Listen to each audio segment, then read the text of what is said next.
ನಮಸ್ತೆ ವೀಕ್ಷಕರೇ, ನಮ್ಮ ಕರ್ನಾಟಕ ಸುದ್ದಿಗೆ ಸ್ವಾಗತ. ನಾನು ಸವಿತಾ ದೊಡ್ಡಯ್ಯ. HMPV ಭಾರತದಲ್ಲಿ ಮೊದಲ ಕೇಸ್ ಪತ್ತೆ ಎಂಬುದು ನಿಜವಲ್ಲ. ಇದು ಹೊಸ ವೈರಸ್ ಅಲ್ಲ, ಇದು ಅಸ್ತಿತ್ವದಲ್ಲಿ ಇರುವ ವೈರಸ್ ಆಗಿದೆ. ಆತಂಕ ಪಡುವ ಅಗತ್ಯ ಇಲ್ಲ ಎಂದು ಆರೋಗ್ಯ ಸಚಿವ ದಿನೇಶ್ ಗುಂಡೂರಾವ್ ತಿಳಿಸಿದ್ದಾರೆ. ಬೆಂಗಳೂರಿನಲ್ಲಿ 2 ಮಕ್ಕಳಿಗೆ HMPV ಪತ್ತೆಯಾಗಿರುವ ಕುರಿತು ಪ್ರತಿಕ್ರಿಯೆ ನೀಡಿದ ಆರೋಗ್ಯ ಸಚಿವ ದಿನೇಶ್ ಗುಂಡೂರಾವ್ ಅವರು, ಈ ವೈರಸ್ನಿಂದ ಉಸಿರಾಟದ ತೊಂದರೆ ಸಮಸ್ಯೆ ಸಾಧ್ಯತೆ ಇದೆ. ಈ ವೈರಸ್ ಕಡಿಮೆ ಇಮ್ಯುನಿಟಿ ಇರುವ ಮಕ್ಕಳಿಗೆ ಬರುತ್ತೆ. ಮಗುವಿಗೆ ಈ ವೈರಸ್ಗೂ ಚೀನಾ ವೇರಿಯಂಟ್ಗೂ ಸಂಬಂಧವಿಲ್ಲ ಎಂದಿದ್ದಾರೆ.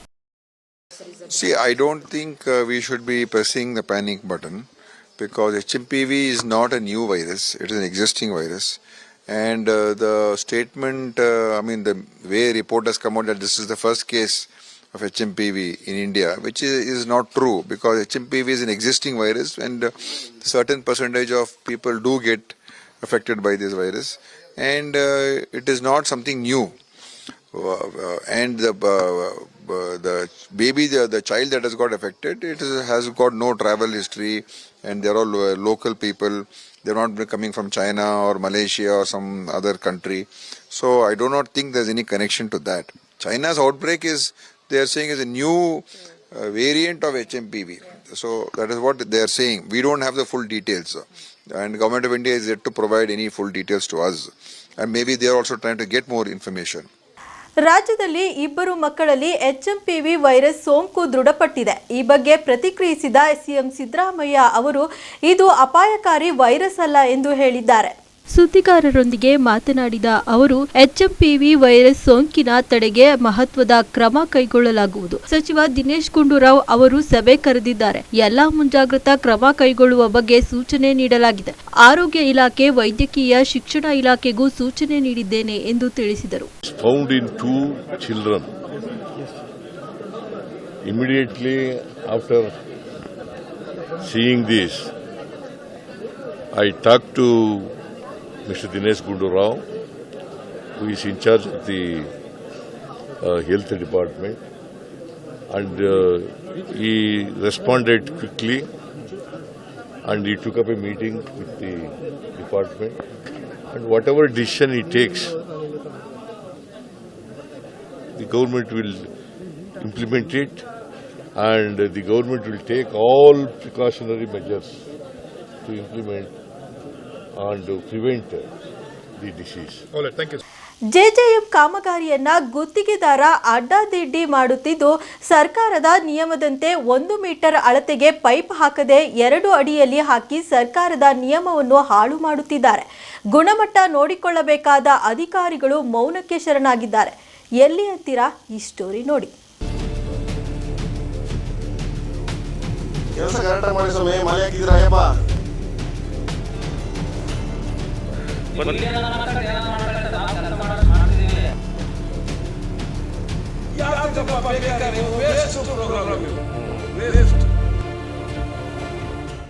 ಹೌದು ವೀಕ್ಷಕರೇ, ಕೊರಟಗೆರೆ ತಾಲೂಕಿನ ಹೊಳವನಹಳ್ಳಿ ಗ್ರಾಮದಲ್ಲಿ JJM ಕಾಮಗಾರಿಗೆ 6,38,00,000 ವೆಚ್ಚ ಅನುದಾನ ಬಿಡುಗಡೆ ಮಾಡಿದೆ. ಆದರೆ ಕಾಮಗಾರಿಯನ್ನ ಅಡ್ಡಾದಿಡ್ಡಿ ಮಾಡುವ ಮೂಲಕ ಸರ್ಕಾರದ ನಿಯಮಗಳನ್ನ ಗಾಳಿಗೆ ತೂರಲಾಗಿದೆ. JJM ಅಡಿಯಲ್ಲಿ ರಸ್ತೆ ಕಾಮಗಾರಿ ಮಾಡುವ ಸಂದರ್ಭದಲ್ಲಿ ಚಿಕ್ಕ ಚಿಕ್ಕ ರಸ್ತೆಗಳಿಗೂ JCB ಬಳಸುವ ಮೂಲಕ ರಸ್ತೆ ಮತ್ತು ಚರಂಡಿಗಳನ್ನ ಹಾಳು ಮಾಡುತ್ತಿದ್ದಾರೆ. ಏನಣ್ಣ ಮಾಸ ಇದ್ರಾಗ ಓಡಾಡೋದು ಹೆಂಗಣ್ಣ ನಾವು? ಎಷ್ಟು ದಿನದಿಂದ ಮಾಡ್ತಾವ್ರೆ ಕೆಲಸ? ಇದು ಅಲ್ಲೇ ಒಂದು 5-6 ದಿವಸದಿಂದ ಮಾಡ್ತಾವೆ. ಸರಿಯಾಗಿ ಮಾಡ್ತಾವ್ರ ಕೆಲಸ? ಇಲ್ಲಣ್ಣ, ಎಲ್ಲ ಹೇಳೋಣ, ಪೂರ್ತಿ ಚರಂಡಿಗಳು ಹೋಗ್ಯಾವೆ. ಆ ಪೂರ್ತಿ ಚರಂಡಿಗಳು ಹೊಟ್ಟೋದ್ವು. ಯಾರು ಇದು ಮಾಡ್ಕೊಡೋರು? 20 ವರ್ಷ ಆಗಿತ್ತು, ಯಾವನು ಆಗಲಿ ಅವ್ನು ಏನೋ ಕೈ ಕಾಲು ಹಿಡಿದು ರೋಡ್ ಆಗಿದ್ವಿ, ಆ ರೋಡು ಕಿತ್ತೋಯ್ತು. ಈಗ ಏನು ಮಾಡೋದು ಈ ರೋಡಿಗೆ? ಎಲ್ಲಿಂದ ಓಡಾಡೋದು? ಈಗ TVನಲ್ಲೆಲ್ಲ ಬರ್ತಾಯ್ತಪ್ಪ, ಚೀಫ್ ಮಿನಿಸ್ಟರ್ ಕಾನ್ಸ್ಟಿಟ್ಯೂನ್ಸಿನಲ್ಲಿ ಮಾಡಿಸಿ 6 ವರ್ಷ ಆಯಿತು, ಇಲ್ಲಿವರೆಗೂ ನೀರು ಗತಿ ಇಲ್ಲ. ಈಗ ಇರೋ ಇದಕ್ಕೆ ನೀರುಗಳು ಬಿಟ್ಟರೆ ಸಾಕಾಗೈತೆ. ಯಾತಕ್ಕಪ್ಪ ಬೇಕಾದ್ರೆ ಇವು ವೇಸ್ಟ್ ಪ್ರೋಗ್ರಾಮ್, ಇವು ವೇಸ್ಟ್. ಕೆಲಸ ಹೆಂಗೆ ಮಾಡ್ತಾವ್ರಣ್ಣ? ಈ ಕೆಲಸ ಪಾಪ ಏನು ಅವ್ರ ಕೆಲಸ, ಅವ್ರ ಪಾಪ ಅವ್ರು ಮಾಡ್ಕೊಂಡು ಹೋಗ್ತಾರೆ. ಅವ್ರ ಕೆಲಸ ಏನು ಮಾಡ್ತಾರೆ? ಅಲ್ಲ, 2 ಕಡೆ ಹೊಡೆಯೋದ್ರಿಂದ ರೋಡ್ ಹೋಗ್ತಾ ಇಲ್ವಾ ನಿಮಗೆ? ರೋಡ್ ಹೊಟ್ಟೋಗ್ತಾರೆ, ರೋಡ್ ಪೂರ್ತಿ ಹೊಟ್ಟೈತಣ್ಣ. ಈಗ ಏನು ಇಲ್ಲಣ್ಣ, ಒಂದು 2 ವೀಲರು ಓಡಾಡ್ತಾ ಇಲ್ಲ. ಈರುಳ್ಳ ಪೂರ್ತಿ ಚರಂಡಿ ಹೊಟ್ಟೋಯ್ತಿದ್ದು. ಅದನ್ನ ಯಾವಾಗ ಒಂದು 50 ವರ್ಷದಿಂದ ಶೆಟ್ರು ಚೇರ್ಮನ್ ಆದಾಗ ಮಾಡಿಸಿ ಚರಂಡಿ ಯಾವನು ಒಂದಿಷ್ಟು ಸಿಮೆಂಟ್ ಹಾಕಿರಲಿಲ್ಲ ಇನ್ನು ಯಾರು ಮಾಡಿಸೋರು ಯಾರು? ಕಾಂಟ್ರಾಕ್ಟ್ ಏನು ಹೇಳ್ತಾರೆ ಇದ್ರಿಗೆ? ಕಾಂಟ್ರಾಕ್ಟ್ ಎಲ್ಲ ಅವನ ಮಕಾನೇ ನೋಡಿಲ್ಲ ನಾವು. ಇನ್ನ ಏನು ನಾವು ಜೋರಾಗಿ ಹೇಳಿದ್ರೆ ಹೋಗ್ರಿ ಪಂಚಾಯತಿಗೆ ಹೋಗಿ ಹೇಳ್ರಿ ಅಂತಾರೆ ಕೆಲಸಗಾರರು. ಧಮಕಿ ಹಾಕ್ತಾರಾ? ಧಮಕಿ ಹಾಕ್ತಾರೆ. ಧಮಕಿ ಹಾಕ್ತಾರೆ. ಏನ್ ಪಡ್ತಾರೆ ಪಾಪ ಅವರು? ಅವ್ನ ಕಾಂಟ್ರಾಕ್ಟ್ ಯಾವನೋ ಅವ್ನ ಮಕಾನೇ ನೋಡಿಲ್ಲ. ಬಂದು ಅವ್ನು ನೋಡಿ ಇಲ್ಲಿ ಏನ್ ಮಾಡಿದ್ರೆ JCP ಒಳಗೆ ಆ ಚರಂಡಿ ಇರ್ತಾವೆ. ಇವಾಗ ನೋಡು 4 ದಿನ ನಾವು ಫೋನ್ ಮಾಡಿ ಚೇರ್ಮನ್ರಿಗೆ ಕರೆಸಿ ತೋರಿಸಿದ್ದಕ್ಕೆ ನಿಲ್ಲಿಸ್ಬಿಟ್ಟು ಜನಗಳು ಕೆಲಸ ಮಾಡ್ತಾರೆ. ನೀರು ಇಂಥವರೆಗೂ 8 ದಿವಸ ಆಯ್ತಣ್ಣ ನೀರ್ ಗತಿ ಇಲ್ಲ. ಇವರೆಲ್ಲ ಕಿತ್ತಾಕ ಬರ್ತಾರೆ, ಎಲ್ಲ ಕಿತ್ತಾಕ ಬಂದ್ಬಿಟ್ಟಾರ ಪೈಪ್ಗಳು. ಕೈಕಾಲು ತೊಳೆಯಕ್ಕೂ ನೀರ್ ಗತಿ ಇಲ್ಲ. ಅದು ಏನ್ ಮಾಡೋಣ? ಸುಮ್ಮನೆ ಯಾಕೆ ಮಾಡ್ಬೇಕು? ವೇಸ್ಟ್ ಪ್ರೋಗ್ರಾಮ್ ಇದು. ವೇಸ್ಟ್ ಪ್ರೋಗ್ರಾಮ್ ರಾತ್ರಿ ತೋರಿಸ್ದ ಟಿವಿ ಒಳಗೆ, ಶಿಗ್ಗಾಯಿ ಒಳಗೆ. ಅದು ಚೀಫ್ ಮಿನಿಸ್ಟರ್ ಕಾನ್ಸ್ಟಿಟ್ಯೂನ್ಸಿಯಲ್ಲಿ ಮಾಡಿಸಿ 6 ವರ್ಷ ನೀರು ಇಲ್ಲಿವರೆಗೂ ನೀರು ಬಿಟ್ಟಿಲ್ಲ. JCBಗೆ ಅಲ್ವಾ ಸ್ವಲ್ಪ ತೆಗಿತಾರ ನೀವು? ಮತ್ತೀಗ ಆಳ ಇಳಿಸ್ಬೇಕಲ್ವಾ? 3 ಅಡಿ ಇಳಿಸ್ಬೇಕಲ್ವಾ?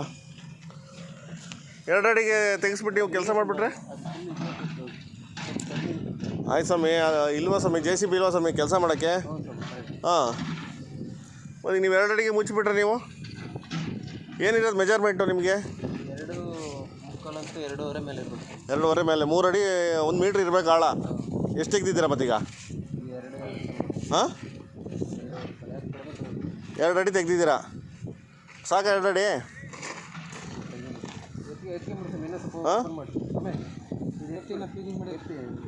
ಕೆಲಸ ಕರೆಕ್ಟಾಗಿ ಮಾಡಿ ಸ್ವಾಮಿ. ಮಾಲೆ ಹಾಕಿದ್ದೀರಾ ಅಯ್ಯಪ್ಪ? ತಪ್ಪು ಮಾಡಬಾರ್ದು ಅಯ್ಯಪ್ಪನ ಮಾಲೆ ಹಾಕೊಂಡ್ಮೇಲೆ. ಇನ್ನು ಈ ಅಡ್ಡಾದಿಡ್ಡಿ ಕಾಮಗಾರಿ ಕುರಿತು ಮೇಸ್ಟ್ರು ನಾಗರಾಜ್ ಬಳಿ ಕೇಳಿದರೆ ಧಮಕಿ ಹಾಕುತ್ತಿದ್ದಾರೆ ಅನ್ನೋ ವಿಚಾರ ಬೆಳಕಿಗೆ ಬಂದಿದೆ.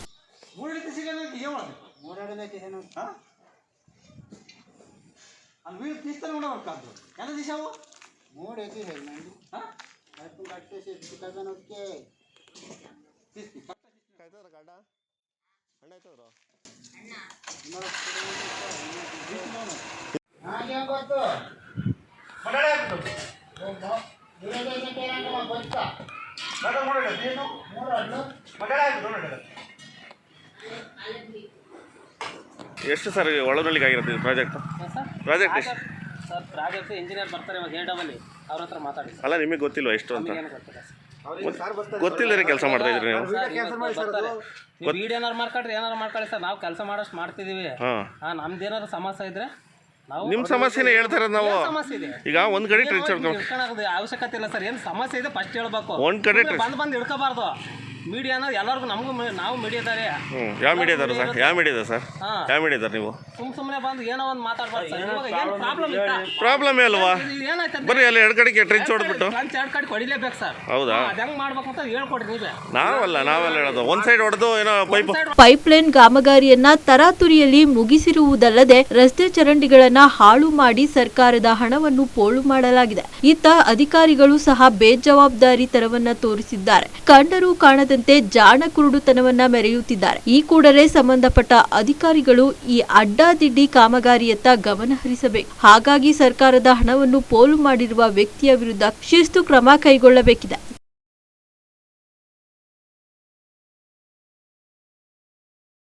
ತುರುವೇಕೆರೆ ಪಟ್ಟಣದ ಅಂಬೇಡ್ಕರ್ ಭವನ ನಿವೇಶನವನ್ನ ಅಕ್ರಮ ಒತ್ತುವರಿಯನ್ನ ತೆರವುಗೊಳಿಸಲು ಪಟ್ಟಣ ಪಂಚಾಯಿತಿ ಮುಖ್ಯಾಧಿಕಾರಿ ಶ್ರೀನಾಥ್ ಬಾಬು ಮೀನಾಮೇಷ ಎಣಿಸುತ್ತಿದ್ದಾರೆ. ಅವರನ್ನ ಕೂಡಲೇ ಅಮಾನತುಗೊಳಿಸಬೇಕು ಎಂದು ಕರ್ನಾಟಕ ದಲಿತ ಸಂಘರ್ಷ ಸಮಿತಿ ಭೀಮಾವಾದ ಸಂಘಟನೆ ಒತ್ತಾಯಿಸಿದೆ. ಪಟ್ಟಣ ಪಂಚಾಯಿತಿಯ ಮುಖ್ಯ ಅಧಿಕಾರಿ ಶ್ರೀನಾಥ್ ಬಾಬು ಅವರನ್ನ ಅಮಾನತುಗೊಳಿಸುವಂತೆ ಒತ್ತಾಯಿಸಿ ಕರ್ನಾಟಕ ದಲಿತ ಸಂಘರ್ಷ ಸಮಿತಿ ಭೀಮಾವಾದ ಸಂಘಟನೆ ವತಿಯಿಂದ ಅಹೋರಾತ್ರಿ ಧರಣಿ ಸತ್ಯಾಗ್ರಹವನ್ನ ಜಿಲ್ಲಾ ಸಂಚಾಲಕ ಕುಂದೂರು ಮುರುಳಿ ಅವರ ಸಾರಥ್ಯದಲ್ಲಿ ಪಟ್ಟಣ ಪಂಚಾಯಿತಿ ಮುಂಭಾಗ ನಡೆಸಲಾಯಿತು.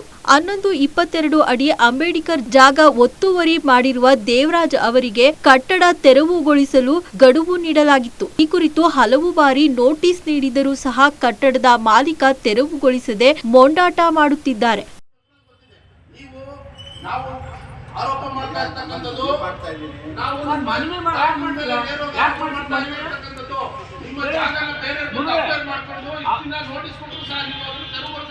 ನೋಡಿ ಅವ್ರ ಮಾತೇನು ಮಾತ್ಬೇಕಾಗಲ್ಲ, ಕಂಟಿನ್ಯೂಟಿ ಮಾಡಿ ದಯವಿಟ್ಟು ಇಲ್ಲಿ ಚಳಿ ಮಳೆ ಬಿಸಿಲು ಅಂತಲೇ ಬಂದು ಇಲ್ಲಿ ಕೂತಿದೀವಿ.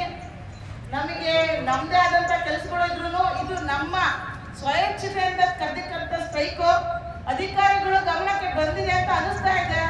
ದಯವಿಟ್ಟು ಅಧಿಕಾರಿಗಳು ಕೆಳಗಿಳಿದು ಬರಬೇಕು. ಚಿಕ್ಕನಾಯಕನಹಳ್ಳಿ ತಾಲೂಕಿನಲ್ಲಿ ಬಾಬು ಜಗಜೀವನ್ ರಾವ್ ಭವನ ನಿರ್ಮಾಣ ಮಾಡಲು ಹಿಂಜರಿಯುತ್ತಿರುವ ತಾಲೂಕು ಆಡಳಿತದ ವಿರುದ್ಧ ತಾಲೂಕಿನ ಪಂಚಾಯಿತಿ ಸಭಾಂಗಣದ ಆವರಣದಲ್ಲಿ ಮಾದಿಗದಂಡೂರ ರಾಜ್ಯ ಕಾರ್ಯದರ್ಶಿ ಬೇವಿನಹಳ್ಳಿ ಚನ್ನಬಸವಯ್ಯ ಅರೆಬೆತ್ತಲೆ ಪ್ರತಿಭಟನಾ ನಡೆಸಿದರು.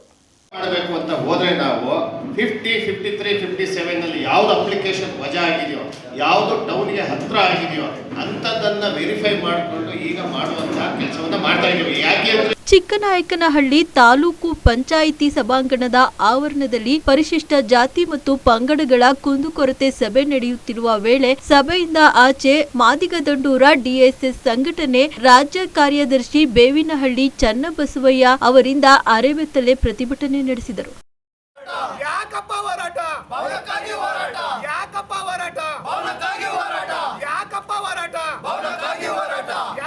ತಾಲೂಕಿನಲ್ಲಿ ಬಾಬು ಜಗಜೀವನ್ ರಾಮ್ ಭವನ ನಿರ್ಮಾಣಕ್ಕೆ ಈಗಾಗಲೇ ಜಾಗ ಗುರುತಿಸಿಕೊಟ್ಟಿದ್ದು 3 ಕೋಟಿ ರೂಪಾಯಿ ಸರ್ಕಾರದ ಹಣ ಬಿಡುಗಡೆಯಾಗಿದೆ. ಭವನದ ನಿರ್ಮಾಣಕ್ಕೆ ತಾಲೂಕು ಆಡಳಿತ ವೈಫಲ್ಯವಾಗಿದೆ ಎಂದು ಕಾಂಗ್ರೆಸ್ ಮುಖಂಡ ಗೋವಿಂದರಾಜು ಕಿಡಿಕಾರಿದರು. ಮೊನ್ನೆ ಮುಖ್ಯಮಂತ್ರಿಗಳು ಮೊನ್ನೆ ಸದನದಲ್ಲಿ 10 ಕೋಟಿ ರೂಪಾಯಿ ಕ್ಷೇತ್ರ ಕೊಡ್ತೀನಿ ಅಂತ ಹೇಳಿ ಅದರಲ್ಲಿ ಫಸ್ಟೇ ಅದಕ್ಕೆ ಹಾಕ್ಬಿಟ್ಟು ಆ ರೋಡ್ ಮಾಡಿಸ್ಕೊಡ್ತೀವಿ ದಯಮಾಡಿ. ಸರ್, ಈಗ ಮುಂದಿನ ಪ್ರಶ್ನೆ ರಾಮು ಯರಕಟ್ಟೆ ಒಂದು ನಿಮಿಷ ಖಾತೆಗೆ ನಾವು ಅರ್ಜಿ ಕೊಟ್ಟಿದ್ವಿ ಸರ್, ಖಾತೆ ಮಾಡಿಕೊಡಿ, GPS ಮಾಡಿಕೊಡಿ ಅಂತ. ಆ ಮಾಡಿಕೊಟ್ಟಿರೋದನ್ನ ಕೊಟ್ಟರೆ ಅದನ್ನು ಕೂಡ ಮಾಡಿಲ್ಲ ಸರ್. ನಾನು ಈ ಖಾತೆ ಮಾಡೋದು ಇನ್ನು ಎಷ್ಟು ದಿನ ಬೇಕು, ಎಷ್ಟು ವಾರ ಬೇಕು ಅಂತ ತಾವು ಹೇಳಿ ಸರ್. PDO ಒಂದೇ ಬಾಗಿ PDO ಒಂದೇ ಬಾಗಿ ಇದೆ ತಾಂತ್ರಿಕ ದೋಷ ಇದ್ದು ಅಪ್ಡೇಟ್ ಆಗಿರಲಿಲ್ಲ ಅದು, ಹಾಗಾಗಿ ಕಂಪ್ಯೂಟರ್ದು ಇದಿತ್ತು ಯೂಸಪ್ ಮಾಡೋಕ್ಕೆ. ನಮಗೆ ಓಟಿಗೆ ಪವರ್ ಇದೆ, ಓಟ್ ಕೊಟ್ಟಿದ್ದೀವಿ, ನಿಮ್ಮ ಶಾಸಕರು ಮಾಡಿದ್ದೀವಿ. ನಮಗೆ ಯಾಕೆ ನೀವು ಹಿಂದೆ ನೋಡ್ತಿದ್ದೀರಾ? ಯಾಕೆ ಒಬ್ಬ ಬಾಬು ಜಗಜೀವನ್ ರಾಮ್ ದಲಿತ ಅಂತ ನೀವು ಕೂಡ ಹಂಗೆ ಮಾಡ್ತಿದ್ದೀರಾ? ಅಂಬೇಡ್ಕರ್ ಒಬ್ಬ ಟ್ಯಾಕ್ಸ್ ಮಾಡಕ್ಕೆ ದಲಿತ ಅಂತ ನೀವು ಮಾಡ್ತಾ ಇದ್ದೀರಾ? ಒಬ್ಬರ ಯಾವ ಪರ್ಮಿ ಕೇಳಲ್ಲ ಹೆಸರು ಕೇಳ್ತೀರಾ? ಯಾವ ಸರ್ಕಾರಿ ಬೇಕಾದ್ರೆ ಯಾವ ಪರ್ಮಿ ಕೇಳಲ್ಲ ಹೆಸರು ಕೇಳ್ತೀರಾ? ಜಗಜೀವನ್ ರಾಮ್ ಭವನ ಕಟ್ಟ ಎಷ್ಟು ಪಕ್ಕ ಕೇಳ್ಬೇಕು ನೀವು? ಏನು ಉತ್ತರ ಕೊಡ್ಬೇಕು ನೀವು ಶಾಸಕರೇ? ಇವತ್ತ ಈ ತರಕ್ಷಣೆ ಸಮಿತಿ ನಿಲ್ಸಿ ಬಂದಿಲ್ಲಿ ಉತ್ತರ ಕೊಟ್ಟು ನೀವು ಸಮಿತಿ ಮಾಡ್ಬೇಕು ಅಂತ ಕೇಳ್ಕೊತಾ ಇದೀನಿ.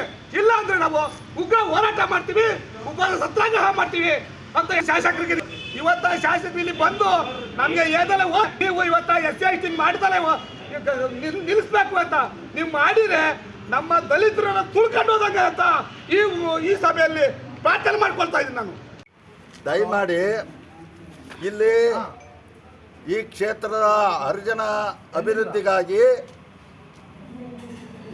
ಹಿಂದಿನ ಸರ್ಕಾರ ಸುಮಾರು 3 ಕೋಟಿ ರೂಗಳನ್ನು ಅನುದಾನ ಬಿಡುಗಡೆ ಮಾಡಿ ಈ ಕ್ಷೇತ್ರದ ಹರಿಜನರ ಅಭಿವೃದ್ಧಿಗಾಗಿ ಶಂಕುಸ್ಥಾಪನೆ ಕೂಡ ಮಾಡಿ ನಿವೇಶನ ಇಲ್ಲದೆ ಈ ಒಂದು ಜಗಜೀವನ್ ರಾಮ್ ಭವನ ಕಟ್ಟಕ್ಕಾಗ್ದಲೇ ಇವತ್ತು ನಾವು ಹೋರಾಟವನ್ನು ಮಾಡೋಂಥ ಪರಿಸ್ಥಿತಿ ಇದ್ದಾಗ ಈ ಹೋರಾಟದಲ್ಲಿ 6/3/2024 ದಲಿತ ಪರಿಶಿಷ್ಟ ಜಾತಿ ಮತ್ತು ಪರಿಶಿಷ್ಟ ವರ್ಗಗಳ ಹಿತರಕ್ಷಣಾ ಸಮಿತಿ ಸಭೆಯಲ್ಲಿ ನಾವೆಲ್ಲರೂ ಸೇರಿ ಪ್ರತಿಯೊಬ್ಬ ದಲಿತ ಸಂಘರ್ಷ ಸಮಿತಿ ಇರ್ಬೋದು, ಕರ್ನಾಟಕ ಮಾದಿಗ ದಂಡೋರ ಇರ್ಬೋದು, ಕರ್ನಾಟಕ ಚೆಲುವಾದಿ ಮಹಾಸಭೆ ಇರ್ಬೋದು, ಇದೆಲ್ಲರೂ ಸೇರಿ ಹೋರಾಟ ಮಾಡಿದಾಗ ಈ ಕ್ಷೇತ್ರದ ಜನಪ್ರಿಯ ಶಾಸಕರು, ಈ ಕ್ಷೇತ್ರದ ಮಹಾನ್ವಿತ ವ್ಯಕ್ತಿಯಾಗಿರ್ತಕ್ಕಂಥ CB ಸುರೇಶ್ ಬಾಬುರವರು ಇಲ್ಲಿರ್ತಕ್ಕಂಥ ತಾಲೂಕು ಆಡಳಿತಾಧಿಕಾರಿ ಆಗಿರ್ತಂಥ ತಾಲೂಕು ದಂಡಾಧಿಕಾರಿ ಆಗಿರ್ತಕ್ಕಂಥ ತಹಶೀಲ್ದಾರ್ ಅವರಿಗೆ ಯಾವ ಅಂತ ಹೇಳ್ತೀನಿ ನೋಡ್ರಿ. ಮಾನ್ಯ ಶಾಸಕರು ಮಾತನಾಡಿ ಈಗಾಗಲೇ 3 ನಿವಾಸಗಳನ್ನು ಗುರುತಿಸಿದ್ದೇವೆ. ಹಳೆ ತಾಲೂಕು ಕಚೇರಿ ಅಲ್ಲಿರ್ತಕ್ಕಂಥದ್ದು, ಹಳೆ ತಾಲೂಕು ಆಫೀಸ್ ಪಕ್ಕದಲ್ಲಿರುವ ಜಾಗ, ಕೃಷಿ ಇಲಾಖೆಯಲ್ಲಿರುವ ಖರಾಬು ಜಾಗ ಹಾಗೂ ಹಳೆ ಪ್ರವಾಸಿ ಮಂದಿರದ ಇಲ್ಲಿರ್ತಕ್ಕಂಥದ್ದು, ಹಳೆ ಪ್ರವಾಸಿ ಮಂದಿರದಲ್ಲಿರ್ತಕ್ಕಂಥ ಜಾಗ ಗುರುತಿಸಿರು. ಆವಾಗ ಸರ್ವೆ ಮಾಡಿದಾಗ ಆ ಸರ್ವೆ ಅಧಿಕಾರಿಗಳು, ಅದು ಗಲಾಟೆ ಮಾಡಬೇಡಿ, ಸರ್ವೆ ಅಧಿಕಾರಿಗಳಿಗೂ ಹಾಗೂ ಜಿಲ್ಲಾಧಿಕಾರಿಗಳು ಏನಂತ ಸರ್ವೆ ನಿರ್ಮಾಣ ಮಾಡಲು ಸೂಕ್ತ ನಿವೇಶನ ಕಲ್ಪಿಸಿದ ಹಾಗೆ ಸಭೆಗೆ ತಿಳಿಸಿದರು. ನಂತರ ಕಂದಾಯಾಧಿಕಾರಿಗಳು ನಿವೇಶನಗಳಿಗೆ ಮಾಹಿತಿ ಪಡೆದು ಅವುಗಳಲ್ಲಿ ದಬ್ಬೆಕಟ್ಟ ಸರ್ವೆ ನಂಬರ್ ಕಂದಾಯಾಧಿಕಾರಿಗಳಾದ ಈ ದಬ್ಬೆಕಟ್ಟ ಸರ್ಕಾರಿ ಸರ್ವೆ ನಂಬರ್ 22ರಲ್ಲಿ ಅಲ್ಲಿ CB ಸುರೇಶ್ ಬಾಬು ಅವರು ಅಂತ ಆದೇಶ ಮಾಡಿದರು. ಅದರಂತೆ ಈಗಲೂ ಕೂಡ ಅದನ್ನೇ ಮಾಡಿ ಈ ಜನಕ್ಕೆ ಒಳ್ಳೇದು ಮಾಡಬೇಕು. ಇದು ಯಾರ ಒತ್ತಾಯವಲ್ಲ, ಇದು ಜನಾಂಗದ ಒತ್ತಾಯ, ನಿಮ್ಮ ಪ್ರೀತಿಯ ಒತ್ತಾಯ. ಒಬ್ಬ ಶಾಸಕರಾಗಿ ಜನಾಂಗದ ಅಭಿವೃದ್ಧಿಯನ್ನು ಬಯಸ್ತಕ್ಕಂಥ ಗಣವಂತ ಶಾಸಕರು ಅದೇ ಆ ಜಾಗವನ್ನೇ ನಮ್ಮ ಜನಾಂಗಕ್ಕೆ ಕೊಟ್ಟು ದಯವಿಟ್ಟು ಆಶೀರ್ವಾದ ಮಾಡಬೇಕು. ಅಸ್ಪೃಶ್ಯತೆಯ ಮನೋಭಾವವನ್ನು ತ್ಯಜಿಸಬೇಕು, ನಮ್ಮನ್ನೆಲ್ಲ ಉದ್ಧಾರ ಮಾಡಬೇಕು. ನಿಮ್ಮನ್ನು ಉದ್ಧಾರ ಮಾಡಿ ಅಂತ ನಾವು ಕೇಳ್ಕೊಳಕ್ಕೆ ಈ ಸ್ಥಳಕ್ಕೆ ಬಂದಿದ್ದೀವಿ. ಅರ್ಜುನಗಿರಿಯ ಅಭಿವೃದ್ಧಿ ಸಮಿತಿ ಬರೇ ಕತೆ ಪುರಾಣ ಹೇಳಿ ಚರ್ಚೆ ಮಾಡೋ ಅಂತ ಕೆಲಸ ಆಗಬಾರ್ದು. ಇದನ್ನ ಅಭಿವೃದ್ಧಿ ಅಂತ ನಾವೆಲ್ಲರೂ ದಾಪಕಾಲ ಹಾಕೊಂಡು ತಗೊಂಡು ಹೋಗ್ಬೇಕು. ಇದ್ರ ಬಗ್ಗೆ ಮಾನ್ಯ ಶಾಸಕರು, ಘನವಂತ ಶಾಸಕರು, ಇಲ್ಲಿ ಎಲ್ಲ ಜನ ತುಂಬಾ ಪ್ರೀತಿ ಮಾಡ್ತಕ್ಕಂಥ ಶಾಸಕರು ನಮ್ಮ ಜನಾಂಗಕ್ಕೆ ಆ ಜಾಗವನ್ನ ಕೊಟ್ಟು. ಇದೇ ಸಂದರ್ಭದಲ್ಲಿ ನರಸಿಂಹಮೂರ್ತಿ, ಆನಂದ್, ರಂಗಸ್ವಾಮಿ ಇನ್ನೂ ಅನೇಕ ದಲಿತ ಮುಖಂಡರು ಭಾಗಿಯಾಗಿದ್ದರು. ಕೆಎಸ್ಆರ್ಟಿಸಿ ಬಸ್ ದರವನ್ನು ದಿಢೀರ್ ಏರಿಕೆ ಮಾಡಿದ ರಾಜ್ಯ ಕಾಂಗ್ರೆಸ್ ಸರ್ಕಾರ ಜನಸಾಮಾನ್ಯರ ಮೇಲೆ ದರ ಏರಿಕೆಯ ಹೊರೆ ಹಾಕಿದೆ ಎಂದು ಕಾಂಗ್ರೆಸ್ ಸರ್ಕಾರದ ವಿರುದ್ಧ ಎಂಎಲ್ಸಿ ಚಿದಾನಂದ ಗೌಡ ಶಿರಾದಲ್ಲಿ ಗುಡುಗಿದ್ದಾರೆ. ರಾಜ್ಯದಲ್ಲಿ 50% ಮಹಿಳೆಯರು, 50% ಪುರುಷರಿದ್ದು, ರಾಜ್ಯದ ಮಹಿಳೆಯರಿಗೆ ಬಸ್ ಪ್ರಯಾಣ ಉಚಿತ ನೀಡಿ ಪುರುಷರಿಗೆ ದರದ ಪರೆಯನ್ನ ಎಳೆದು ಇವರ ಜೇಬಿನಿಂದ ಕಿತ್ತುಕೊಂಡು ಅವರಿಗೆ ಕೊಡುವುದು ಎಷ್ಟರ ಮಟ್ಟಿಗೆ ಸರಿ? ಗ್ಯಾರಂಟಿ ಯೋಜನೆಗಳಿಂದ ಸರ್ಕಾರದಲ್ಲಿ ಹಣವಿಲ್ಲದೆ ಈ ರೀತಿಯಾದ ದರ ಏರಿಕೆ ಮಾಡುತ್ತಾ ಸರ್ಕಾರಕ್ಕೆ ಆಗುತ್ತಿರುವ ನಷ್ಟವನ್ನು ಭರಿಸಲು ಮುಂದಾಗುತ್ತಿದೆ. ಹಾಲಿನ ದರ, ಸ್ಟಾಂಪ್ ಡ್ಯೂಟಿ ದರ, ಪೆಟ್ರೋಲ್ ಹಾಗೂ ಡೀಸೆಲ್ ದರ, ಸಬ್ ರಿಜಿಸ್ಟರ್ ನೋಂದಣಿ ದರ ಹೀಗೆ ಎಲ್ಲಾ ದರಗಳನ್ನ ಹೆಚ್ಚಿಸುತ್ತಾ ಬಂದಿರುವುದು ಜನಸಾಮಾನ್ಯರ ಬದುಕಿನ ಮೇಲೆ ಪರೆ ಎಳೆದಿದೆ. ಮುಂದಿನ ದಿನಗಳಲ್ಲಿ ಈ ಸರ್ಕಾರದ ವಿರುದ್ಧ ಸದನದಲ್ಲಿ ಹಾಗೂ ರಾಜ್ಯ ಬಿಜೆಪಿ ಪಕ್ಷದ ವತಿಯಿಂದ ಬೃಹತ್ ಪ್ರತಿಭಟನೆ ನಡೆಸುತ್ತೇವೆ ಎಂದು ತಿಳಿಸಿದರು. ಅಲ್ಲ, ಅದು ಬಹಳ ನಿರೀಕ್ಷಿತವಾದದ್ದು. ಈಗಾಗಲೇ 2-3 ಬಾರಿ ಪ್ರಯತ್ನ ಪಟ್ಟಿದ್ರು, ಆಗಿರಲಿಲ್ಲ ಅವರಿಗೆ. ಈಗ ಚುನಾವಣೆಗಳೆಲ್ಲ ಮುಗೀತು, ಸದ್ಯಕ್ಕೆ ಯಾವುದು ಚುನಾವಣೆ ಇಲ್ಲ.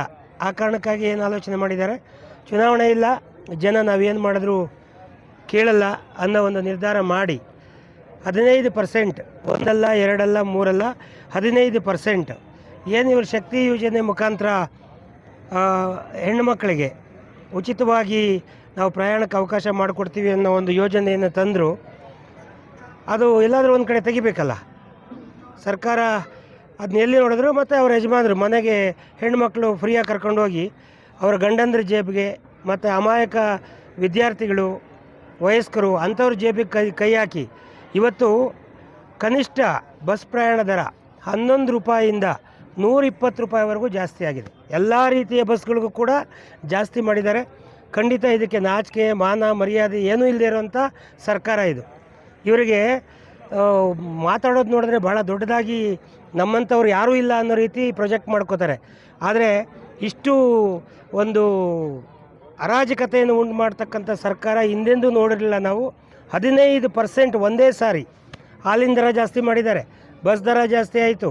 ಹಾಗೆ ಏನು ನಮ್ಮ ಫ್ಯೂಯಲ್, ಪೆಟ್ರೋಲ್, ಡೀಸೆಲ್ ಮೇಲೆ ಅದರ ತೆರಿಗೆ ಏನಿತ್ತು ಅದನ್ನು ಜಾಸ್ತಿ ಮಾಡಿದ್ರು. ಆಮೇಲೆ ಅದಾದಮೇಲೆ ಕೊನೆಗೆ ಸ್ಟಾಂಪ್ ಪೇಪರ್ 20 ರೂಪಾಯಿ, ಅಗ್ರಿಮೆಂಟ್ ಪೇಪರ್ 120 ರೂಪಾಯಿ ಮಾಡಿದ್ರು. ಪ್ರತಿಯೊಂದ್ರ ಮೇಲೂ ಕೂಡ ದರ ಜಾಸ್ತಿ ಆಗ್ತಾ ಇದೆ. ಈಗ ಹುಡುಕ್ತಿದ್ದಾರೆ ಅವರು ಎಲ್ಲಿ ಯಾವುದ್ರ ಮೇಲೆ. ಬೆಂಗಳೂರಿನಲ್ಲಿ BBMP ವ್ಯಾಪ್ತಿಯಲ್ಲಂತೂ ಅವರಿಗೆ ಹೆಂಗೆ ಬೇಕೋ ಹಂಗೆ ಪ್ರಾಪರ್ಟಿ ಟ್ಯಾಕ್ಸ್ಗಳನ್ನು ಜಾಸ್ತಿ ಮಾಡುವಂಥ ಕೆಲಸವನ್ನು ಮಾಡಿದ್ದಾರೆ. ಖಂಡಿತ ಇದೊಂದು ರೀತಿಯಲ್ಲಿ ಸಮಾಜದ್ರೋಹಿ ಸರ್ಕಾರ ಅಂತ ಹೇಳಿದ್ರು ಕೂಡ ತಪ್ಪಾಗಲಾರದು. ಅದು ಅವ್ರ ವ್ಯಕ್ತಿತ್ವ ತೋರಿಸುತ್ತೆ. ಅಂದರೆ ಜನ ಉಪವಾಸ ಇದ್ದು ಇವರಿಗೆ ಬಸ್ ಟಿಕೆಟ್ಗೆ ಬಸ್ ಚಾರ್ಜ್ ದುಡ್ಡು ಕೊಡಬೇಕು ಅನ್ನೋ ಅರ್ಥದಲ್ಲಿ ಹೇಳ್ತಿದ್ದಾರೆ. ಇವತ್ತು KSRTC ಬಸ್ಸಲ್ಲಿ ಓಡಾಡೋ ಜನ ಯಾರು? ಸಾಮಾನ್ಯ ವರ್ಗದ ಜನ ಯಾಕೆ ಅವಲಂಬಿಸ್ಕೊಂಡಿದ್ದಾರೆ? ಒಂದು ಕಡೆಯಿಂದ ಇನ್ನೊಂದು ಕಡೆ ಕೂಲಿ ನಾಲಿ ಮಾಡೋದಕ್ಕೆ, ಇನ್ನೊಂದು ಮತ್ತೊಂದಕ್ಕೆ ಹೋಗೋದಕ್ಕೆ ಅವಲಂಬಿಸ್ಕೊಂಡಿದ್ದಾರೆ. ಅಂಥವ್ರಿಗೆ ನೀವು ಹೊಟ್ಟೆ ಬಟ್ಟೆ ಕಟ್ಬಿಟ್ಟು ನೀವು ನಮ್ಮ ಟಿಕೆಟ್ಗೆ ನಮಗೆ ಬಸ್ಸಿಗೆ ದುಡ್ಡು ಕೊಡ್ರಿ ಅಂತ ಹೇಳಿದ್ರೆ ಇದು ಯಾವ ನ್ಯಾಯ? ಈಗ ಹೆಣ್ಣುಮಕ್ಳು ನಮ್ಮಲ್ಲಿ 50% ಇದ್ದೀವಿ. 50% ಹೆಣ್ಮಕ್ಳಿದ್ರೆ 50% ಗಂಡು ಮಕ್ಕಳಿದ್ದೀವಿ. ಆದರೆ ಅದರಲ್ಲಿ 25% ಹೆಣ್ಮಕ್ಳು ಮಾತ್ರ ಬಸ್ಸಲ್ಲಿ ಪ್ರಯಾಣ ಮಾಡ್ತಾರೆ. ಇನ್ನು 75% ಗಂಡಸರೇ ಓಡಾಡ್ತಾರೆ ಹೊರಗಡೆ ವ್ಯವಹಾರ, ಕೂಲಿ ನಾಲಿ ಇಂಥದಕ್ಕೆ. ಇನ್ನೊಂದು 25% ಗೃಹಿಣಿಯರು ಮನೇಲಿ ಇರ್ತಾರೆ ಅವರು. ಹಾಗಾಗಿ ಬಹಳ ಪ್ಲ್ಯಾನ್ ಮಾಡಿ ಇದನ್ನು ಮಾಡಿದ್ದಾರೆ. ಭಾಳ ದುರಾಲೋಚನೆ ಮಾಡಿ ಜನಗಳನ್ನು ಮಿಸ್ಗೈಡ್ ಮಾಡಬೇಕು, ತಪ್ಪುದಾರಿಗೆ ಎಳಿಬೇಕು, ಒಂದು ರೀತಿಯಲ್ಲಿ ಒಂದು ಮೇನಿಯಾ ಕ್ರಿಯೇಟ್ ಮಾಡಬೇಕು ಅಂತ ಜನಕ್ಕೆ ಅರ್ಥ ಆಗಿದೆ. ಜನ ಸಂದರ್ಭ ಬಂದಾಗ ಸೂಕ್ತವಾದ ತೀರ್ಮಾನ ತಗೋತಾರೆ. ಈ ಸರ್ಕಾರಕ್ಕೆ ಬುದ್ಧಿ ಕಲಿಸ್ತಾರೆ. ಈಗಾಗಲೇ ನಮ್ಮ ಪ್ರತಿಭಟನೆ ಇದೆ. ನಾವು ಹೇಳಿದ್ದೀವಿ, ನಮ್ಮ BJP ಸ್ಟ್ಯಾಂಡ್ ಅವರು ಇದನ್ನು ಹಿಂದಕ್ಕೆ ತಗೋಬೇಕು ಅಂತೇಳಿ ನಾವು ಮುಂದೆ ಕೂಡ ಹೋರಾಟವನ್ನು ಮಾಡ್ತೇವೆ. ಬರ್ತಕ್ಕಂಥ ಏನು ಸೆಷನ್ ಇದೆ ಬೆಂಗಳೂರಿನಲ್ಲಿ, ಮಾರ್ಚಲ್ಲಿ ಏನು ಸೆಷನ್ ನಡೆಯುತ್ತೆ ಬಜೆಟ್ ಅಧಿವೇಶನ, ನಾವು ಉಗ್ರವಾಗಿ ಸದನದ ಒಳಗಡೆ ಈ ವಿಚಾರವನ್ನು ಪ್ರಸ್ತಾಪ ಮಾಡಿ ಹೋರಾಟ ಮಾಡ್ತೇವೆ. ಡಾಕ್ಟರ್ BR ಅಂಬೇಡ್ಕರ್ ಒಂದು ಶಕ್ತಿ, ಈ ದೇಶದ ಮಹಾನ್ ಮಾನವತಾವಾದಿ, ವಿಚಾರವಾದಿ. ಕೇವಲ ಒಂದು ಜಾತಿ, ಒಂದು ಮತ, ಒಂದು ಪ್ರಾಂತ್ಯಕ್ಕೆ ಸೀಮಿತವಲ್ಲ. ಅವರು ಒಬ್ಬ ಅವತಾರ ಪುರುಷ, ಒಂದು ದೈತ್ಯ ಶಕ್ತಿ ಎಂದು ನಾಗಣ್ಣ ಕೊರಟಗೆರೆಯಲ್ಲಿ ತಿಳಿಸಿದ್ದಾರೆ.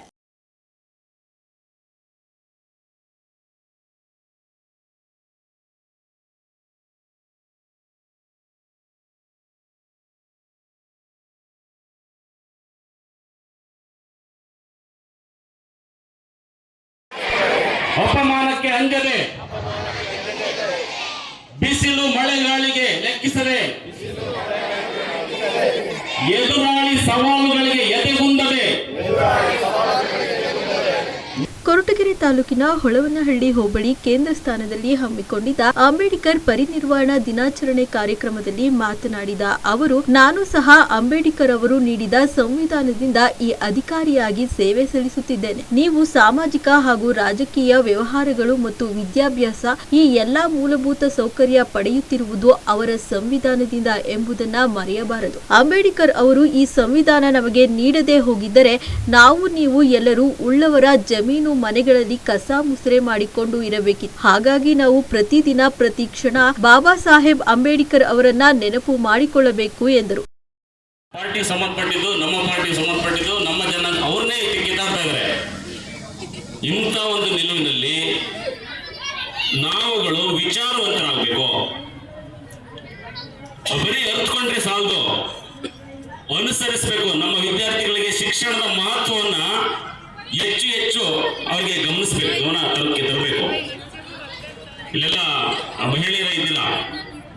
ಒಬ್ಬ ಮಹಿಳೆ ಶಿಕ್ಷಣದಲ್ಲಿ ಕಲಿತ್ರೆ ಇವತ್ತು ಯಾವ ರೀತಿ ಮುಂದೂಡ್ಬೋದು ಅಂತ ಹೇಳ್ಬಿಟ್ಟು ಲಿಟ್ರಸಿ ರೇಟ್ ಇವತ್ತು ನಿಯರ್ಲಿ 90%. ಆ ಕಾಲಘಟ್ಟದಲ್ಲಿ ಲಿಟ್ರಸಿ ಯಾರು ಎರಡನೇ ತಲೆಮಾರಿನ ವಿದ್ಯಾವಂತರು ನಮ್ಮ ತಾತ ಮುತ್ತಾತರು ಯಾರಾದ್ರೂ ಇದ್ರ? ಅದಕ್ಕೆ ಆಗಿರ್ತಕ್ಕಂಥ ಹಿನ್ನೆಲೆ ಇದೆ. ಯಾಕೆ ಇಲ್ಲ? ಇವತ್ತು 50 ಎಕರೆ 100 ಎಕರೆ ಜಮೀನು ಯಾರಿಗಾದ್ರೂ ಇದೆಯಾ? ನಾರ್ತ್ ಕರ್ನಾಟಕ, ನಾರ್ತ್ ಇಂಡಿಯಾಗೆ ಹೋಗ್ಬಿಟ್ರೆ ಅಲ್ಲಿ ಒಕ್ಕಲಿಂದ ಇದೆ. ಒಬ್ಬೊಬ್ಬರಿಗೆ 300 ಎಕರೆ 500 ಎಕರೆ ಈ ರೀತಿ ಇದೆ. ಇದು ಅಸಮಾನತೆ. ಈ ಅಸಮಾನತೆಯನ್ನು ಹೋಗಲಾಡಿಸಕ್ಕೆ ಬಾಬಾ ಸಾಹೇಬರು ಪಣ ತೊಡ್ತಾರೆ. ಅದರಲ್ಲಿ ಯಶಸ್ಸು ಆಗ್ತಾರೆ. ಆ ಯಶಸ್ವಿನಲ್ಲಿ ಖಂಡಿತ ನಮ್ಮ ಎಲ್ಲ ಸಮಸ್ಯೆಗಳಿಗೆ ಪರಿಹಾರ ಇದೆ. ಇವತ್ತು ನಮಗೆ ಜೀವವನ್ನ ಅಥವಾ ದೇಹವನ್ನ ಒಂದು ಅಗೋಚರ ಶಕ್ತಿ ನಮಗೆ ನೀಡಿದೆ.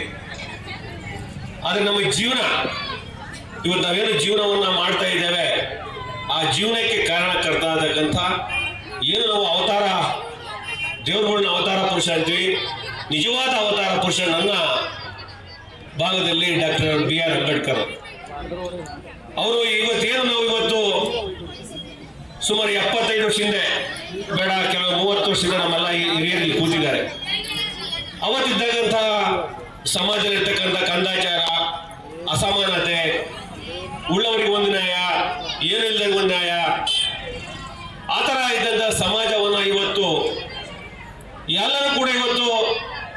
ಪ್ರಶ್ನೆ ಮಾಡುವಂತಹ ಒಂದು ಸಮಾಜವನ್ನ ನಿರ್ಮಾಣ ಮಾಡಕ್ಕೆ ಕಾರಣಕರ್ತರು ಡಾಕ್ಟರ್ ಬಿ ಆರ್ ಅಂಬೇಡ್ಕರ್ ಅವರು. Doctor B R Ambedkar only ಪರಿಶಿಷ್ಟ ಜಾತಿ ಪರಿಶಿಷ್ಟ ಪಂಗಡಕ್ಕೆ ಸೀಮಿತವಾಗಿಲ್ಲ, ಅದು ತಪ್ಪು ಕಲ್ಪನೆಯಾಗಿ ಯಾರೋ ಏನೋ ಮಾಡ್ಕೊಂಡಿರೋ ಅವ್ರಿಗೆ ಸೇರ್ತಕ್ಕಂಥದ್ದು ನಮ್ಗಲ್ಲಂತ ಈಗ ನಮ್ಮ ಚೇತನ ಹೇಳಿದಂಗೆ ಭಾರತ ದೇಶದ ಪ್ರತಿಯೊಂದು ಜೀವಿ, ಪಶು ಪಕ್ಷಿಗಳು ಮತ್ತು ಮನುಷ್ಯರಿಗೆ ಸಮಾನವಾದ ಒಂದು ಹಕ್ಕನ್ನು ಕೊಟ್ಟಿರ್ತಕ್ಕಂಥದ್ದು ಯಾವುದಾದ್ರೂ ಒಂದು ಗ್ರಂಥ, ಯಾವುದಾದ್ರೂ ಒಂದು ಪುಸ್ತಕ ಇದೆ ಅನ್ನೋದು ಡಾಕ್ಟರ್ ಬಿ ಆರ್ ಅಂಬೇಡ್ಕರ್ ಸಂವಿಧಾನ. ಪ್ರತಿಯೊಂದು ಸಂವಿಧಾನದಲ್ಲಿ ಪಾಯಿಂಟ್ ಅನ್ನ ಸೇರ್ಪಡೆ ಮಾಡಿದ್ದಾರೆ. ಮನುಷ್ಯರಿಗೆ ಎಷ್ಟು ಮುಖ್ಯನೋ ಅಷ್ಟೇ ಪ್ರಾಣಿಗಳು ಪಕ್ಷಿಗಳು ಕೂಡ ಅಷ್ಟೇ ಅವಕಾಶವನ್ನ ಮಾಡಿಕೊಡ್ತಕ್ಕಂಥ ಮಹಾನ್ ವ್ಯಕ್ತಿ, ಮಹಾನ್ ಚಿಂತಕ ಡಾಕ್ಟರ್ ಬಿ ಆರ್ ಅಂಬೇಡ್ಕರ್ ಅವರು. ಅವ್ರನ್ನ ಅವತಾರ ಪುರುಷ ತಪ್ಪಾಗಲ್ಲ. ಈಗ ನಮಗೆ ದೇವರಿಗೆ ಕಣ್ಣಿ ಕಾಣಲ್ಲ, ಇನ್ನೊಂದು ಶಕ್ತಿ ಕಣ್ಣಿ ಕಾಣಲ್ಲ, ಆದ್ರೆ ಕಣ್ಣಿ ಕಾಣಂತ ವ್ಯಕ್ತಿ, ಈ ದೇಶವನ್ನ ನಿರ್ಮಾಣ ಮಾಡಿದ ವ್ಯಕ್ತಿ ಡಾಕ್ಟರ್ ಬಿ ಆರ್ ಅಂಬೇಡ್ಕರ್ ಅವರು. ನಮಗೆ ಸ್ವತಂತ್ರವನ್ನ ಬ್ರಿಟಿಷರು ಕೊಟ್ಟೋದಾಗ ನಮ್ಮ ದೇಶದಲ್ಲಿ ಹಲವಾರು ಸಮಸ್ಯೆಗಳು, ಶಿಕ್ಷಣ ಇರಲಿಲ್ಲ, ಆಹಾರ ಇರಲಿಲ್ಲ, ಗಡಿಗಳ ಭದ್ರತೆ ಇರಲಿಲ್ಲ, ಆರೋಗ್ಯ ಇರಲಿಲ್ಲ, ಔಷಧಿ ಇರಲಿಲ್ಲ, ಶಾಲೆಗಳಿರಲಿಲ್ಲ, ಸೇತುಗಳಿರಲಿಲ್ಲ, ರಸ್ತೆಗಳಿರಲಿಲ್ಲ, ಕೆರೆಗಳಿರಲಿಲ್ಲ. ಇಂತಹ ಕೆಲಸವನ್ನ ಅಂದಿನ ಸರ್ಕಾರ, ಮಂತ್ರಿಮಂಡಲ, ಪ್ರಧಾನಮಂತ್ರಿಗಳು ಮತ್ತು ಡಾಕ್ಟರ್ ಬಿ ಆರ್ ಅಂಬೇಡ್ಕರ್ ರಚಿಸಿದ ಸಂವಿಧಾನದ ಅಡಿಯಲ್ಲಿ ಭೂರಾಜಿನ ಹಾಕಿಕೊಂಡ ದೇಶವನ್ನ ಇಷ್ಟು ಮಟ್ಟಿಗೆ ಬರೋ ಕಾರಣ ಅಂದಿನ ಸರ್ಕಾರ ನಿರ್ಮಾಣ ಮಾಡಿದೆ. ಈಗ ಕೆಲವರು ಓದೋದಕ್ಕೆ ಬಸ್ ಇಲ್ಲ, ನಡ್ಕೊಂಡು ಹೋಗ್ಬೇಕು. ಯಾವುದೇ ಗಾಡಿಗಳನ್ನು ಹತ್ತಿದ್ರು ಅಲ್ಲಿಂದ ಕೆಳಗಡೆ ಇಳಿಸ್ತಾರೆ, ಶಾಲೆಯಿಂದ ಹೊರಗಡೆ ತಳ್ತಾರೆ, ಕುಡಿಯೋದಕ್ಕೆ ನೀರು ಕೊಡಲ್ಲ, ಶೌರ ಮಾಡಿಸ್ಕೊಳ್ಳೋದಕ್ಕೆ ಹೋದ್ರೆ ಎದ್ದು ಕಳಿಸ್ತಾರೆ ಜಾತಿ ನೋಡಿ. ಅಂತ ಒಬ್ಬ ವ್ಯಕ್ತಿ 32 ಡಿಗ್ರಿಗಳನ್ನ ಪಡಿತಾರೆ. ಇಡೀ ಜಗತ್ತಲ್ಲಿ ಅಂತ ಮೇಧಾವಿ ಇಲ್ಲ ಅಂತ ಹೇಳಿದ್ರೆ ನಾವ್ ಎಂತ ಮಹಾತ್ಮನನ್ನ ಪಡೆದಿದ್ದೀವಿ ಅಂತ ನಾವ್ ಇವತ್ತೆಲ್ಲರೂ ಗೌರವದಿಂದ ಕಾಣ್ಬೇಕಲ್ವಾ. 1 ಡಿಗ್ರಿಗೆ ನಮ್ ಯೋಗ್ಯತೆಗಳಿಗಾಗಲ್ಲ, 1 ಡಿಗ್ರಿಗೆ ಕಷ್ಟಪಡ್ತೀವಿ ನಾವೆಲ್ಲ. 32 ಡಿಗ್ರಿ ತಮಾಷೆನಾ? ಇವತ್ತು ನಾವ್ ಯಾರಾದ್ರೂ ನಡ್ಕೊಂಡು ಹೋಗ್ತಾ ಇರ್ಬೇಕಾದ್ರೆ ಯಾರಾದ್ರೂ ಒಬ್ಬ ವ್ಯಕ್ತಿ ಬೈದ ಅಂತ ಹೇಳಿದ್ರೆ ಜೀವನಾಪಿ ಅವ್ನ ಮುಖ ನೋಡೋದಕ್ಕೆ ಯೋಚನೆ ಮಾಡ್ತೀವಿ, ಹೌದಲ್ವಾ? ಜೀವನಾಪಿ. ಆದ್ರೆ ಯಾರು ಅವರನ್ನ ಅವಮಾನ ಮಾಡಿದ್ರು ಅಂತವ್ರ ಮಕ್ಕಳು ಶಿಕ್ಷಣ ಸಿಕ್ಬೇಕು ಅಂತ ಹೋರಾಟ ಮಾಡಿದಂತ ವ್ಯಕ್ತಿ, ಯಾರು ಅವ್ರ ಕಣ್ಣಲ್ಲಿ ಕಣ್ಣೀರನ್ನ ತರಿಸಿದ್ರು ಅಂತವ್ರ ಮನೆ ಹೆಣ್ಮಕ್ಳುಗಳಿಗೆ ರಕ್ಷಣೆ ಸಿಗ್ಬೇಕು ಅಂತ ಹೋರಾಟ ಮಾಡಿದಂತ ವ್ಯಕ್ತಿ, ಯಾವ ದೇಶ ಅವರ ನಿಂತ ಹೆಜ್ಜೆಗೆ ಅವಮಾನ ಮಾಡ್ತು ಅಂತ ದೇಶ ಸುಭದ್ರವಾಗಿರ್ಬೇಕು ಅಂತ ಕನಸನ್ನ ಕಟ್ಟಿದಂತ ವ್ಯಕ್ತಿ, ಜಗತ್ತಿನಲ್ಲಿ ತನ್ನ ದೇಶಕ್ಕೆ ಹೋರಾಟ ಮಾಡಿದಂತ ವಿಶ್ವವಿಖ್ಯಾತಿಯನ್ನು ಪಡೆದಂತ ಏಕೈಕ ವ್ಯಕ್ತಿ ಯಾರಾದ್ರೂ ಇದ್ರೆ ಡಾಕ್ಟರ್ ಬಿ ಆರ್ ಅಂಬೇಡ್ಕರ್ ಅವರು. ನಾವು ಅವರನ್ನ ವರ್ಷದಲ್ಲಿ 1 ದಿನ 2 ದಿನ ನೆನಪು ಮಾಡೋದಲ್ಲ, ಭಾರತ ದೇಶ ಇದ್ದಷ್ಟು ದಿನ ವರ್ಷದ 365 ದಿನಗಳು ಕೂಡ ನೆನಪು ಮಾಡಿದ್ರು ಅವರ ಋಣ ನಾವು ಇವತ್ತು ಮುಟ್ಸೋದಕ್ಕಾಗಲ್ಲ. ಅಂತ ಮಹಾನ್ ಮೇಧಾವಿ ವ್ಯಕ್ತಿ. ಕಾರ್ಯಕ್ರಮದ ಅಂಗವಾಗಿ ಮಾಜಿ ಸೈನಿಕರಿಗೆ ಹಾಗೂ ಸರ್ಕಾರಿ ಶಾಲೆಯಲ್ಲಿ ಅತಿ ಹೆಚ್ಚು ಅಂಕ ಪಡೆದ ಎಸ್ಎಸ್ಎಲ್ಸಿ ವಿದ್ಯಾರ್ಥಿಗಳನ್ನ ಸನ್ಮಾನಿಸಲಾಯಿತು. ಇದೇ ಸಂದರ್ಭದಲ್ಲಿ ಕಾರ್ಯಕ್ರಮದ ಉಸ್ತುವಾರಿಗಳಾದ ಮಾಜಿ ಸೈನಿಕ ನರಸಿಂಹಮೂರ್ತಿ, ಶಾಸಕರ ಆಪ್ತ ಸಹಾಯಕರಾದ ನಾಗಣ್ಣ ಸೇರಿದಂತೆ ಗಣ್ಯಾತಿ ಗಣ್ಯರು ಕಾರ್ಯಕ್ರಮದಲ್ಲಿ ಉಪಸ್ಥಿತರಿದ್ದರು.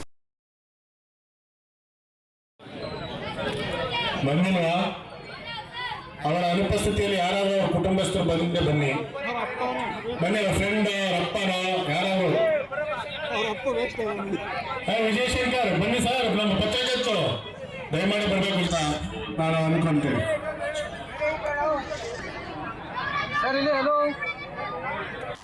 ತುಮಕೂರು ಜಿಲ್ಲೆ ತಿಪಟೂರು ನಗರದ ಡಾಕ್ಟರ್ ಬಿ ಆರ್ ಅಂಬೇಡ್ಕರ್ ವೃತ್ತದಿಂದ ಹಾಲ್ಕುರ್ಕೆ ರಸ್ತೆ, ರಾಷ್ಟ್ರೀಯ ಹೆದ್ದಾರಿ 206ರ ಚತುಷ್ಪಥ ರಸ್ತೆಗೆ ಸಂಪರ್ಕ ಕಲ್ಪಿಸುವ 2 ಕಿಲೋಮೀಟರ್ ನಗರ ಸಂಪರ್ಕ ರಸ್ತೆ ನಿರ್ಮಾಣ ಕಾಮಗಾರಿಗೆ ತಿಪಟೂರು ಶಾಸಕ ಕೆ ಷಡಕ್ಷರಿ ಗುದ್ದಲಿ ಪೂಜೆ ನೆರವೇರಿಸಿದರು.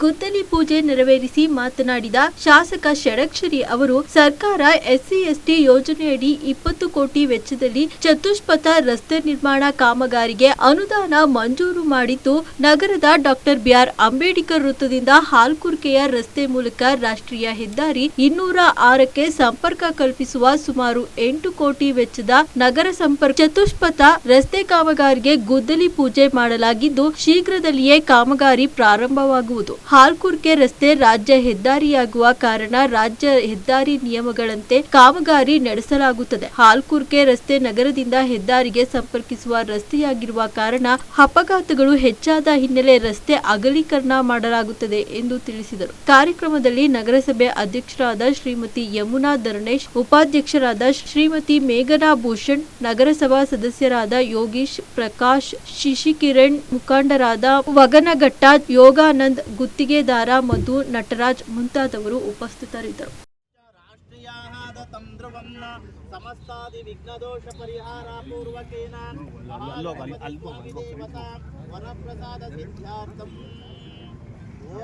ಹಂಗೆ ಆಗಿತ್ತು, ಮರ ಕಡ್ದಾದ್ಮೇಲೆ ರೋಡ್ ಬರಲ್ಲ ಅಂತೇಳಿ ಇದು ಮಾಡಿದ್ದಾರೆ. ಇದು ಯಾವ್ದೋ ಊರ್ದು ಹೇಳಿದ್ರೆ ಹೆಂಗಾಗುತ್ತೆ? ನಮ್ಮೂರೇ ಸರ್ ಅದು. ನಮ್ಮೂರಲ್ಲಿ ಈಗ ಮಾಡ್ತಾ ಇರೋದು ಹೇಳು, ಹಳೇದು ಹೇಳೋದು ಬೇಡ. ಅದು ನ್ಯಾಷನಲ್ ಹೈವೇ, ಇದು ಸ್ಟೇಟ್ ಹೈವೇ. ಸ್ಟೇಟ್ ಹೈವೇ ನಿಯಮದ ಪ್ರಕಾರ ಏನು ಮಾಡಬೇಕು ಅದನ್ನು ಮಾಡ್ತೀವಿ. ನ್ಯಾಷನಲ್ ಹೈವೇ ಪ್ರಕಾರ ಏನು ಮಾಡಬೇಕು ಅದು ಮಾಡಿದ್ದಾರೆ.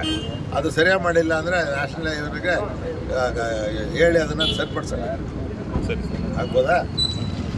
ಶಿರಾನಗರದಲ್ಲಿರುವ ಬರಗೂರು ರಾಮಚಂದ್ರಪ್ಪ ಬಯಲು ರಂಗಮಂದಿರ ನವೀಕರಣ ಹಾಗೂ ಮುಂಭಾಗದಲ್ಲಿ ಶಟ್ಟರ್ ನಿರ್ಮಾಣ ಕಾಮಗಾರಿಗೆ ವಿಧಾನ ಪರಿಷತ್ ಶಾಸಕರಾದ ಚಿದಾನಂದ್ ಎಂ ಗೌಡ ಗುದ್ದಲಿ ಪೂಜೆ ನೆರವೇರಿಸಿದರು.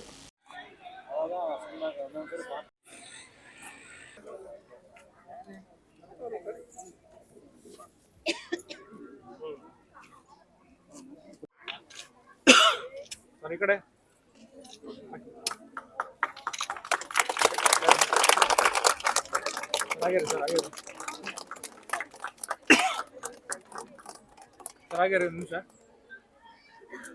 ಈ ಕಡೆ ನೋಡಿ.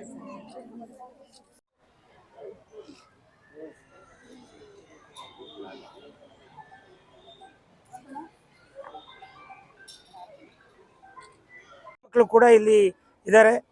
ಇದರ ಉದ್ದೇಶ ಏನಂತ ಹೇಳಿದ್ರೆ, ನಿರಂತರವಾಗಿ ಬರಗೂರು ರಾಮಚಂದ್ರಪ್ಪನವರ ಹೆಸರಿನಲ್ಲಿ ಈ ವೇದಿಕೆಯನ್ನು ಬಳಕೆ ಮಾಡಿಕೊಂಡು ಈ ಎರಡೂ ಕಾಲೇಜಿನ ಮಕ್ಕಳು ಕಾರ್ಯಕ್ರಮವನ್ನು ಇಲ್ಲಿ ಮಾಡಬೇಕು.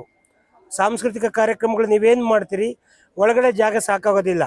ಹಾಗಾಗಿ ನಿಮ್ಮೆಲ್ಲರಿಗೂ ಅನುಕೂಲ ಆಗೋ ರೀತಿ ಇಲ್ಲಿ ಸುಮಾರು ಒಂದು 700ರಿಂದ 800 ಜನ ಮಕ್ಕಳು ಕೂರುವಂಥ ಒಂದು ವ್ಯವಸ್ಥೆ, ಮುಂದೆ ಒಂದು ಶೆಲ್ಟರ್ ಬರುತ್ತೆ, ಅದಕ್ಕೊಂದು ವೇದಿಕೆ, ಇದೇ ವೇದಿಕೆಯನ್ನು ಪುನರುಜ್ಜೀವನಗೊಳಿಸಿ ಹೊಸದಾಗಿ ರೆಡಿ ಮಾಡಿಕೊಡೋದಾಗತ್ತೆ. ನಿರಂತರವಾಗಿ ಇದು ಯೂಸ್ ಆಗೋಂಥದ್ದಾಗಬೇಕು. ಈಗ 25 ಲಕ್ಷ ರೂಪಾಯಿ ಅನುದಾನವನ್ನು ನನ್ನ ಈ ಕಂತಿನಲ್ಲಿ ಕೊಟ್ಟು ಈಗ ಅನುದಾನ ಬಿಡುಗಡೆ ಆಗಿದೆ. ಅದರ ಇದರಲ್ಲಿ ಸಂಪೂರ್ಣವಾಗಿ ಇದನ್ನು ಒಂದು ಒಳ್ಳೆ ರೀತಿಯಲ್ಲಿ ನಮ್ಮ ನಿರ್ಮಿತಿ ಕೇಂದ್ರದ ವತಿಯಿಂದ ಇದನ್ನು ನಿರ್ಮಾಣ ಮಾಡೋದಕ್ಕೆ ವ್ಯವಸ್ಥೆ ಆಗಿದೆ. ಇನ್ನೊಂದು ಸರಿಯಾದ ಎಲ್ಲ 3 ತಿಂಗಳಲ್ಲಿ ಆಗುತ್ತಾ? ಒಂದು 3 ತಿಂಗಳಲ್ಲಿ ಆಗುತ್ತಲ್ಲ?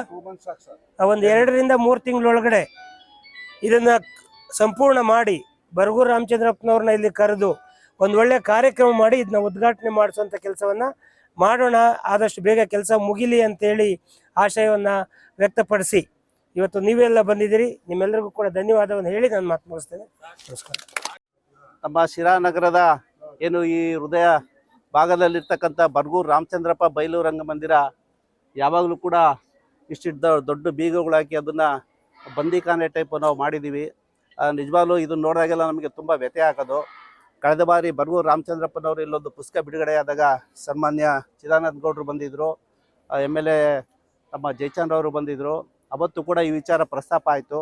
ಆ ವೇದಿಕೆಯಲ್ಲಿ ಚಿದಾನಂದ ಗೌಡರು ಅನೌನ್ಸ್ ಮಾಡಿದ್ರು, ನಾನು 25 ಲಕ್ಷ ಕೊಡ್ತೀನಿ ಅಂತೇಳಿ. ಅವ್ರು ಏನು ಅನೌನ್ಸ್ ಮಾಡಿದ್ರು ಆ ಮಾತಿನಂತೆ ಅವರು ಇವತ್ತು ನಡೆದಿದ್ದಾರೆ.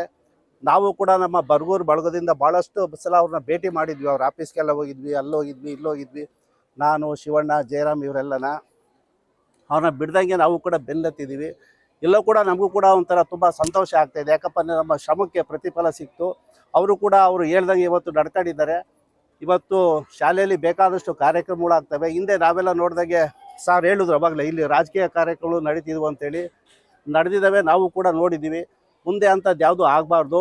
ಇದು ಶಾಲೆಗೆ ಮತ್ತು ಈ ಜೂನಿಯರ್ ಕಾಲೇಜ್ಗೆ ಸೀಮಿತವಾಗಿರಬೇಕು.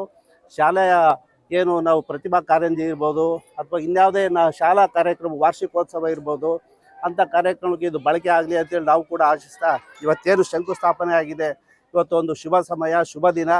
ಈಗ ಈ ಎಲ್ಲ ಕಾರ್ಯಕ್ರಮ ಇದೆಲ್ಲ ಕಂಪ್ಲೀಟ್ ಆದಮೇಲೆ ರಾಮಚಂದ್ರಪ್ಪ ಅವರು ನಾವು ಕರೆಸಿ ಅವರ ಮುಖಾಂತರನೇ ಅವರ ಒಂದು ಅಮೃತ ಹಸ್ತದಿಂದ ಇದನ್ನು ನಮ್ಮ ತಾಲ್ಲೂಕಿಗೆ ಒಂದು ಕೊಡುಗೆಯಾಗಿ ಕೊಡೋಣ ಅಂತೇಳಿ ನಾನು ಕೂಡ ತುಂಬ ಸಂತೋಷದಿಂದ ಇವತ್ತು ಈ ವಿಚಾರನ ಹಂಚ್ಕೊಳ್ಳೋಕೆ ಇಷ್ಟಪಡ್ತಾ ಇದ್ದೀನಿ. ಎಲ್ರಿಗೂ ಒಳ್ಳೆಯದಾಗಲಿ, ಶುಭವಾಗಲಿ. ತಿಪಟೂರು ತಾಲೂಕು ಕೃಷಿಕ ಸಮಾಜದ ಚುನಾವಣೆಯಲ್ಲಿ ಅಧ್ಯಕ್ಷರಾಗಿ ಎಂಎಸ್ ಯೋಗೀಶ್ ಅವಿರೋಧವಾಗಿ ಆಯ್ಕೆಯಾಗಿದ್ದಾರೆ. ಉಪಾಧ್ಯಕ್ಷರಾಗಿ ಕೆಆರ್ ಮೋಹನ್, ಸಂಘಟನಾ ಕಾರ್ಯದರ್ಶಿಯಾಗಿ ಯೋಗಾನಂದಮೂರ್ತಿ, ಖಜಾಂಚಿಯಾಗಿ ವಿಜಯ್ ಕುಮಾರ್ ಆಯ್ಕೆಯಾಗಿದ್ದಾರೆ. ಜಿಲ್ಲಾ ಪ್ರತಿನಿಧಿಯಾಗಿ ತಿಪಟೂರಿನ ಖ್ಯಾತ ವಕೀಲರಾದ ಎಂಸಿ ನಟರಾಜ್ ಆಯ್ಕೆಯಾದರು. ನಂತರ ಮಾನ್ಯ ಜನಪ್ರಿಯ ಶಾಸಕರಾದ ಕೆ ಷಡಕ್ಷರಿ ಅವರ ಕಚೇರಿಗೆ ಆಗಮಿಸಿ ಹೃದಯಪೂರ್ವಕ ಅಭಿನಂದನೆ ಸಲ್ಲಿಸಿದರು. ನಮಸ್ಕಾರ, ನನ್ನ ಹೆಸರು ನಟರಾಜ್ ಅಂತೇಳಿ ತಿಪಟೂರಿನಲ್ಲಿ ವಕೀಲರಾಗಿ ಕೆಲಸ ಮಾಡಿ ಮತ್ತು ಕೃಷಿಕರಾಗಿದ್ದೇವೆ. ನಮಗೇನು ತಾಲೂಕು ಮಟ್ಟದ ಒಂದು ಕೃಷಿಕ ಸಮಾಜ ಚುನಾವಣೆ ನಡೆದಿತ್ತು, ಅದರಲ್ಲಿ ನಾವು ಸದಸ್ಯರಾಗಿ ಆಯ್ಕೆಯಾಗಿದ್ದು, ನಿರ್ದೇಶಕರಾಗಿ ಆಯ್ಕೆಯಾಗಿದ್ದು. ಈ ದಿನ ಅಧ್ಯಕ್ಷೀಯ ಚುನಾವಣೆ ನಡೆದಿತ್ತು. ಆ ಒಂದು ಅಧ್ಯಕ್ಷೀಯ ಚುನಾವಣೆಯಲ್ಲಿ ಅವಿರೋಧವಾಗಿ ನನ್ನನ್ನು ಜಿಲ್ಲಾ ಪ್ರತಿನಿಧಿಯಾಗಿ ಆಯ್ಕೆ ಮಾಡಿದ್ದಾರೆ. ಮುಖ್ಯವಾಗಿ ನಮ್ಮ ಈ ಚುನಾವಣೆಗೆ ಸಹಕರಿಸಿದಂತಹ ಎಲ್ಲ ಮತದಾರರಿಗೂ ಮತ್ತು ಎಲ್ಲ ಕೃಷಿಕರಿಗೂ ಮತ್ತು ಪ್ರತ್ಯಕ್ಷವಾಗಿ ಮತ್ತು ಪರೋಕ್ಷವಾಗಿ ಸಹಕರಿಸಿದಂತಹ ಎಲ್ರಿಗೂ ಹಾಗೂ ನಮ್ಮ ಈ ಒಂದು ತಂಡಕ್ಕೆ ಬೆನ್ನೆಲುಬಾಗಿ ನಿಂತಹ ಶಾಸಕರಿಗೂ ನಾನು ಧನ್ಯವಾದಗಳನ್ನು ಈ ಮುಖಾಂತರ ತಿಳಿಸುತ್ತಾ, ಈಗ ಜಿಲ್ಲಾ ಪ್ರತಿನಿಧಿಯಾಗಿ ನನಗೇನು ಒಂದು ಅವಕಾಶ ಕೊಟ್ಟರೆ ಅದನ್ನು ನಾನು ಚಾಚು ತಪ್ಪದೆ ಆ ಕಾರ್ಯಗಳನ್ನು ಏನು ಕೆಲಸಗಳಿದೆ ನಿರ್ವಹಿಸ್ತೇನೆ ಮತ್ತು ತಾಲೂಕಿಗೆ ಬರಬೇಕಾದಂಥ ಏನು ಅನುದಾನಗಳಿದೆ ಅವನ್ನು ತರೋದಕ್ಕೆ ನಾವು ಪ್ರಾಮಾಣಿಕವಾದ ಕೆಲಸವನ್ನು ಮಾಡ್ತೀವಿ. ನಂತರ ಮಾತನಾಡಿದ ಎಂಎಸ್ ಯೋಗೀಶ್ ಅಧ್ಯಕ್ಷರು ಮತ್ತು ಜಿಲ್ಲಾ ಪ್ರತಿನಿಧಿ ವಕೀಲ ಎಂಸಿ ನಟರಾಜು, ನಮಗೆ ಮತ ನೀಡಿ ಮತ್ತು ಅವಿರೋಧವಾಗಿ ಆಯ್ಕೆ ಮಾಡಿದ ಎಲ್ಲರಿಗೂ ಧನ್ಯವಾದಗಳು. ನಾವು ಇನ್ನು ಮುಂದೆ ರೈತರ ಮತ್ತು ಕೃಷಿಕ ಸಮಾಜಕ್ಕೆ ಸಂಬಂಧಪಟ್ಟ ಎಲ್ಲಾ ಕೆಲಸಗಳನ್ನು ಮನಸ, ಕಾಯ, ವಾಚ ನಿರ್ವಹಿಸುತ್ತೇವೆ ಎಂದು ಭರವಸೆ ನೀಡಿದರು. ನಾವು ತಿಪಟೂರು ತಾಲೂಕು ಕೃಷಿಕ ಸಮಾಜದ ಅಧ್ಯಕ್ಷರಾಗಿ ಅವಿರೋಧವಾಗಿ ಚುನಾಯಿತರಾಗಿದ್ದೀವಿ. ಈ ತಾಲೂಕಿನ ಎಲ್ಲ ಕೃಷಿಕರಿಗೂ ಸಮರ್ಪಕವಾಗಿ ಅವರ ಸೇವೆ ಮಾಡಲಿಕ್ಕೆ ಭಗವಂತ ಮಾಡಿಕೊಂಡು ದೊಡ್ಡ ಅವಕಾಶ ಅಂತ ತಿಳ್ಕೊಂಡು ಮುಂದಿನ ದಿನಗಳಲ್ಲಿ ಅನುಭವ ಇರ್ತಕ್ಕಂಥ ಇಂದಿನ ಕಾರ್ಯಕಾರಿ ಸಮಿತಿಯಲ್ಲಿ ಇರ್ತಕ್ಕಂಥ ನಿರ್ದೇಶಕರು ಸಲಹೆ ಸೂಚನೆ ಮೇರೆಗೆ ಹೊಸದಾಗಿ ಚುನಾಯಿತರಾಗಿರ್ತಕ್ಕಂಥ ನಿರ್ದೇಶಕರನ್ನು ಒಳಗೊಂಡಂತೆ ಮತ್ತು ಅಧಿಕಾರಿಗಳನ್ನು ಒಳಗೊಂಡಂತೆ ಕೃಷಿಕ ಇಲಾಖೆಗೆ ಸಂಬಂಧಪಟ್ಟಂಥ ಯಾವುದೇ ಒಂದು ಕಾರ್ಯಾಗಾರ ಆಗಿರ್ಬೋದು, ಅಭಿಯಾನಗಳಾಗಿರ್ಬೋದು ಮತ್ತು ಯೋಜನೆಗಳಾಗಿರ್ಬೋದು ಎಲ್ಲದನ್ನು ಸಹ ಅವರಿಗೆ ಸಮರ್ಪಕವಾಗಿ ತಲುಪಿಸುವಂಥ ಕಾರ್ಯಕ್ಕೆ ನಾವು ಕೈ ಜೋಡಿಸ್ಕೊಳ್ತೀವಿ ಅಂತ ಹೇಳ್ತಾ, ಮತ್ತು ಎಲ್ಲ ಕೃಷಿ ಸಮಾಜದ ಸದಸ್ಯರಿಗೆ, ನಿರ್ದೇಶಕರಿಗೆ ಮತ್ತೊಮ್ಮೆ ಅಭಿನಂದಿಸಿ ಅವರುಗಳಿಗೆ ಮತ್ತು ಮತ ಹಾಕಿದಂಥ ಎಲ್ಲ ನಮ್ಮ ಕೃಷಿಕರಿಗೂ ನಾನು ಅಭಿನಂದಿಸಿ ಎರಡು ಮಾತುಗಳು ಮುಗಿಸ್ತೀನಿ. ದೇಶದ ಇತಿಹಾಸದಲ್ಲಿ ರತನ್ ಟಾಟಾ ಅವರ ಹೆಸರು ಬ್ರ್ಯಾಂಡ್ ಎಂದು ಆಂಧ್ರ ಸಚಿವ ಲೋಕೇಶ್ ಹೇಳಿದ್ದಾರೆ. ಆಂಧ್ರದ ಫೆಡಮಿರಂನಲ್ಲಿ ಅವರ ಪುತ್ಥಳಿ ಅನಾವರಣಗೊಳಿಸಿ ಮಾತನಾಡಿದ ಅವರು, ಸಮಾಜಕ್ಕೆ ಮೌಲ್ಯಾಧಾರಿತ ವ್ಯವಹಾರ ಮಾಡುವಂತೆ ಪದೇ ಪದೇ ಹೇಳುತ್ತಿದ್ದ ಮಹಾನ್ ವ್ಯಕ್ತಿ. ದೇಶವೇ ಮೊದಲು ಎಂಬ ಘೋಷವಾಕ್ಯದೊಂದಿಗೆ ಟಾಟಾ ಮುನ್ನಡೆಯುತ್ತಿದ್ದರು. ಟಾಟಾ ಅವರು ಉಪ್ಪಿನಿಂದ ಸಾಫ್ಟ್ವೇರ್ ಮಟ್ಟಕ್ಕೆ ಟಾಟಾ ಕಂಪನಿಯನ್ನ ಕೊಂಡೊಯ್ದಿದ್ದಾರೆ ಎಂದು ಹೇಳಿದರು.